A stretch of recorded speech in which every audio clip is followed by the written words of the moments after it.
प्रिय विद्यार्थियों, मैं डॉक्टर श्यामा अग्रवाल, सह आचार्य संस्कृत, राजकीय डूंगर महाविद्यालय बीकानेर से संस्कृत साहित्य स्नातकोत्तर पूर्वार्ध के द्वितीय प्रश्न पत्र के अंतर्गत महाकवि कालिदास प्रणीत मेघदूत पठनीय है। मेघदूत के दो भाग हैं, पूर्व मेघ तथा उत्तर मेघ।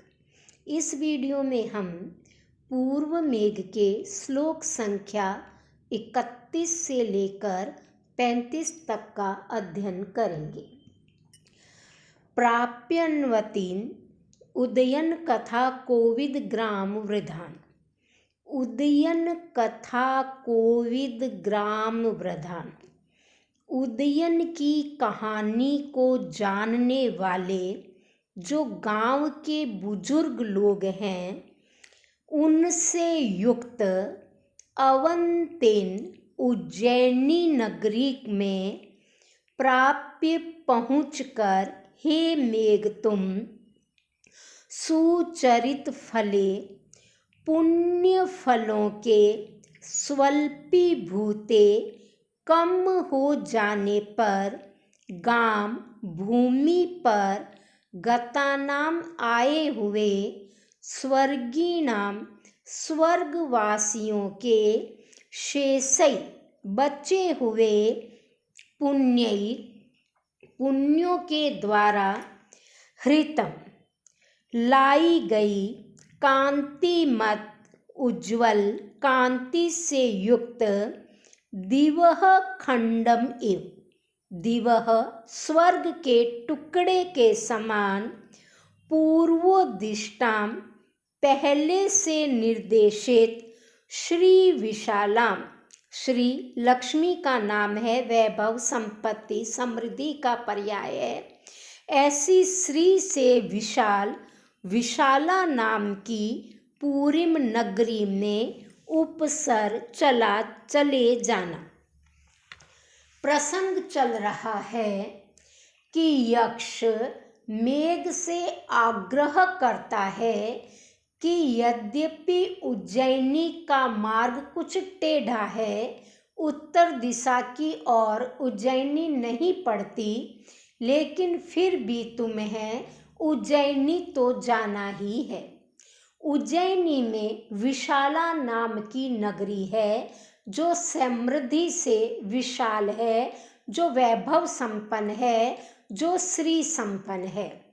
वो उज्जैनी नगरी, वो विशाला नगरी इतनी कांतिमान है, इतनी उज्ज्वला है, इतनी शोभा संपन्न है कि ऐसा प्रतीत होता है कि इस पृथ्वी पर पुण्य करने वाले लोग मृत्यु के बाद स्वर्ग गए, और स्वर्ग में जब उनके पुण्य समाप्त हो गए तो उन्हें पुनर्जन्म पृथ्वी पर लेने के लिए वापस पृथ्वी लोक पर भेजा गया। पृथ्वी लोक पर आते समय वे लोग अपने बचे हुए पुण्यों से स्वर्ग का एक टुकड़ा उठा लाए, और वही स्वर्ग का टुकड़ा इस धरती पर विशाला नाम की नगरी के रूप में सुशोभित हो रहा है। वही स्वर्ग का टुकड़ा इस धरती पर उज्जैनी के रूप में, अवंती के रूप में, विशाला नगरी के रूप में सुशोभित है। इस श्लोक में विशाला में दिवह खंडम एव, स्वर्ग के टुकड़े के समान कहकर अप्रकृत स्वर्ग खंड की संभावना की गई है, इसलिए यहाँ पर उत्प्रेक्षा अलंकार है, और श्री विशालाम विशालाम में यमक है। इन दोनों अलंकारों की यहाँ पर संसृष्टि हो रही है। मालवा के पूर्वी भाग को अवंती प्रदेश कहा जाता था। इसकी राजधानी को उज्जैनी, अवंती या अवंतिका नामों से इतिहास में कहा गया है। और यही जो है वो कालिदास की जन्मभूमि भी मानी जाती है। अग्रिम श्लोक में क्षिप्रा नदी की वायु का वर्णन है। ये क्षिप्रा नदी भी उज्जैनी में बहती है। दीर्घी कुर्वन् पटु मदकलम कुजितम सारसा नाम प्रति उषेषु। यत्र जिस उज्जैनी नगरी में प्रति उषेषु प्रत्येक उषा काल में सारसा नाम सारसों का पटु मधुर मद कलम मद से सुंदर कुजितम कूजन को दीर्घी कुर्वन् दीर्घ करता हुआ स्फुटित विकसित कमल आमोद कमलों की सुगंध के मैत्री संपर्क से कसाय सुवासित अंगानुकूलः अंगों को अनुकूल लगने वाला क्षिप्रावातः क्षिप्रा नदी का वायु प्रार्थना चाटुकारः पुनः रति क्रीड़ा की प्रार्थना करने में चापलूस प्रियतम के समान स्त्रीणाम स्त्रियों की सूरत ग्लानिम रति क्रीड़ा की थकावट को हरति दूर कर देता है। प्रस्तुत श्लोक में क्षिप्रा नदी के संपर्क से बहकर आने वाले वायु का वर्णन है। श्रेष्ठ वायु त्रिगुणात्मक मानी जाती है। शीतल मंद सुगंधित। चूंकि क्षिप्रा नदी के जल से टकरा कर वायु बह रही है, इसलिए वायु प्रत्यक्षतः यह वायु स्वाभाविक रूप से शीतल है। क्षिप्रा नदी में कमल के पुष्प खिले हुए हैं, इसलिए उनकी सुगंध के संपर्क से वह वायु भी सुगंधित हो गई है और मधुर मधुर या बिल्कुल मंद मंद तरीके से क्षिप्रा नदी का वायु या क्षिप्रा नदी के संपर्क वाला शीतल मंद और सुगंधित वायु प्रातः काल उज्जैनी में बहता है। वह वायु वहाँ क्षिप्रा नदी में रहने वाले सारसों के स्वर को स्पष्ट रूप से बढ़ाता है, क्योंकि वायु शब्द का विस्तार करता है। यह वैज्ञानिक रूप से निश्चित है।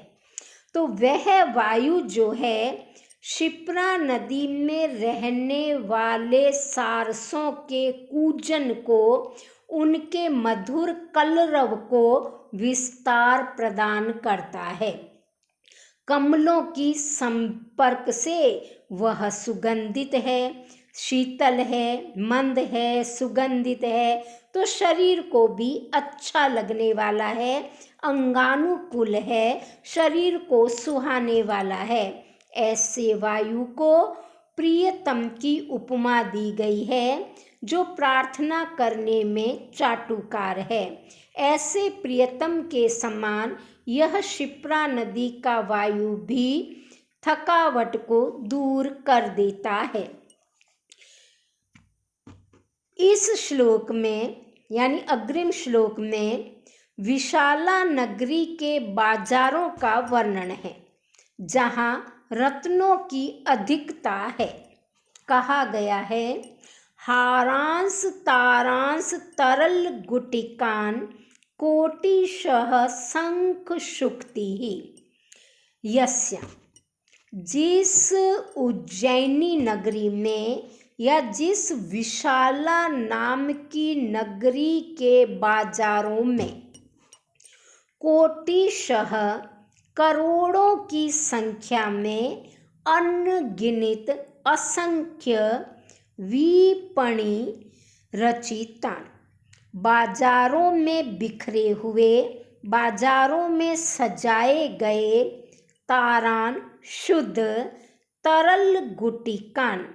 मध्य मणि से युक्त हारान हारों को, शंख शंखों को, शुक्ति सीपियों को, शस्प श्यामान घास के समान सांवले वर्ण वाली, नील वर्ण वाली उन मयूख प्ररोहान, ऊपर की ओर फूटती हुई किरणों वाले, किरणों के अंकुरों वाले मरकत मणियों को, विद्रुमाणाम मूंगों के भंगान टुकड़ों को दृष्टवा देख करके ऐसा प्रतीत होता है मानो कि सलील निधयः जल निधि, समुद्र तो मात्र तोय अवशेषा, मात्र जल विशेष वाला ही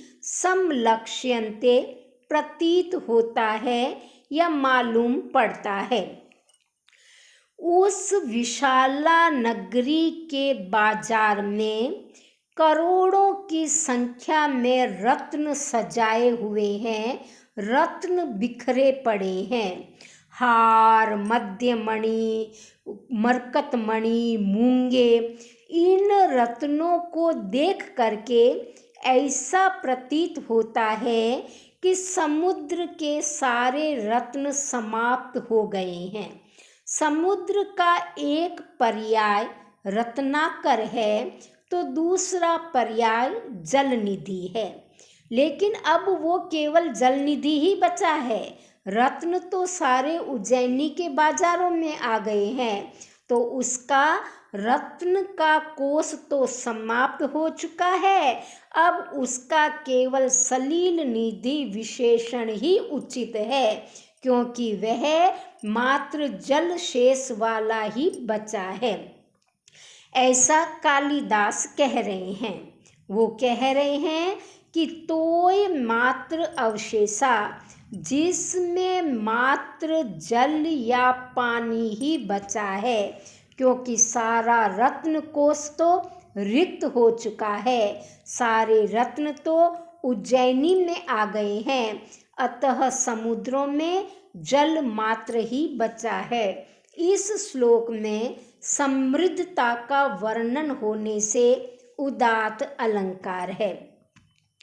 अग्रिम श्लोक में विशाला से संबंधित कुछ जनश्रुतियों का वर्णन है, कुछ जन कथाएं जो वहाँ के बुजुर्ग लोग आने वाले नवागंतुकों को सुनाकर उनका मनोरंजन करते हैं। प्रद्योतस्य प्रिय दुहितरम वत्सराजोत्र जहने।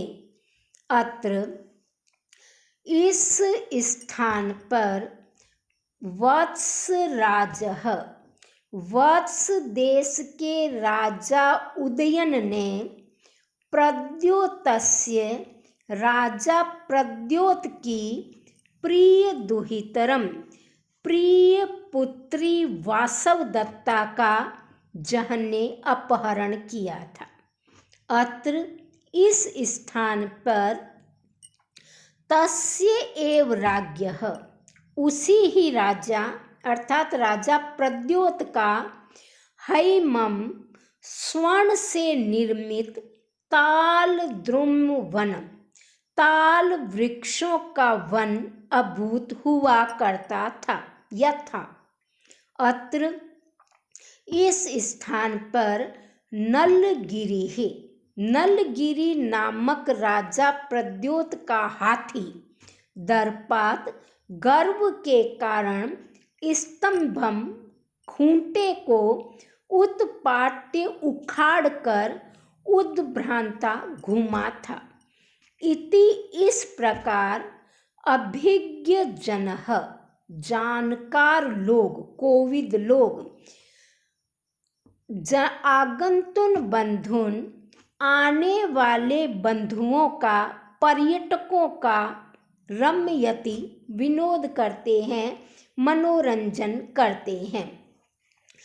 जब हम किसी नवीन स्थान पर भ्रमण हेतु जाते हैं तो वहाँ पर कोई गाइड हमें निर्देश करता है या कोई गाइड हमें यह बतलाता है यह वो स्थान है जहाँ पर ये हुआ था, यह वह स्थान है जहाँ पर राजा बैठता था, रानी बैठती थी, दरबार लगता था, आदि आदि।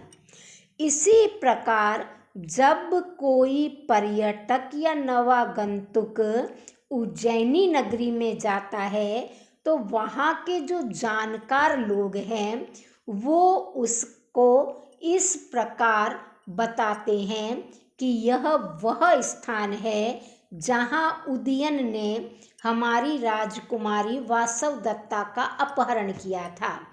इस उज्जैनी के राजा प्रद्योत थे जो बहुत प्रसिद्ध राजा हुए। उनकी पुत्री वासवदत्ता और वत्स देश के राजा उदयन का प्रेम विवाह हुआ था। ये वह स्थान है जहाँ राजा ने सोने के ताल वृक्षों का एक वन बना दिया था अपने वैभव के प्रदर्शन के लिए, अपनी समृद्धि की प्रदर्शनी के लिए। उनके पास एक नलगिरी नाम का हाथी था जो बड़ा गर्वीला हाथी था और वो अपने बांधने के खूंटे को ही उखाड़कर इधर उधर घूमा था।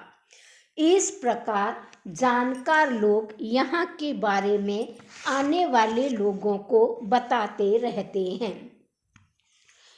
अग्रिम श्लोक में उज्जैनी के घोड़े आदि का वर्णन है, लेकिन यह श्लोक प्रक्षिप्त माना जाता है क्योंकि यहाँ पर यह कुछ कम सटीक बैठता है। श्लोक है पत्र श्यामा दिनकर हयस्पर्धिनो यत्र वाहा। यत्र जिस उज्जैनी में, वाहा घोड़े, पत्र श्यामा पत्ते के समान सांवले हैं और दिनकर है स्पर्धिनः सूर्य के घोड़ों से होड़ लगाने वाले हैं। शैलुदग्रा पर्वत के समान ऊंचे ऊंचे करीणः हाथी है जो कि प्रभेदात, जो कि अपने मद की वर्षा करने के कारण त्वम इव तुम्हारे समान वृष्टिमन्तः वर्षा करने वाले हैं। समयुगे युद्ध में प्रति दशमुखम, दशमुख रावण का नाम है, रावण का पर्यायवाची है, तो उस 10 मुख रावण के प्रति विमुख खड़े होने वाले, तस्तिवास खड़े होने वाले योद्धा अग्रण्य श्रेष्ठ योद्धा चंद्रहास व्रण अंकै, चंद्रहास के घावों के चिन्हों के कारण आभरण रुचयः, आभूषण धारण करने की रुचि का प्रत्यादिष्ट त्याग कर चुके हैं। प्रस्तुत श्लोक में उज्जैनी के घोड़े, हाथी, योद्धा आदि का वर्णन है। वहाँ के घोड़े भी श्रेष्ठ हैं, हाथी भी श्रेष्ठ हैं और वहाँ के योद्धा भी श्रेष्ठ हैं। इस श्लोक में कहा गया है कि कभी उज्जैनी का रावण के साथ युद्ध हुआ था और रावण की तलवार का नाम है चंद्रहास। उस चंद्रहास के घावों के चिन्ह आज भी जिन योद्धाओं के शरीर पर विद्यमान है वो चिन्ह ही उनके लिए आभूषण है और उस चिन्हों के कारण वो आभूषण धारण करने की रुचि को त्याग कर चुके हैं। परंतु यह कुछ असंभव सा लगता है। क्यों? क्योंकि उज्जैनी के योद्धा रावण से लड़ने गए होंगे, ये असंभव सा लगता है। उज्जैनी पुराण प्रसिद्ध नगरी है।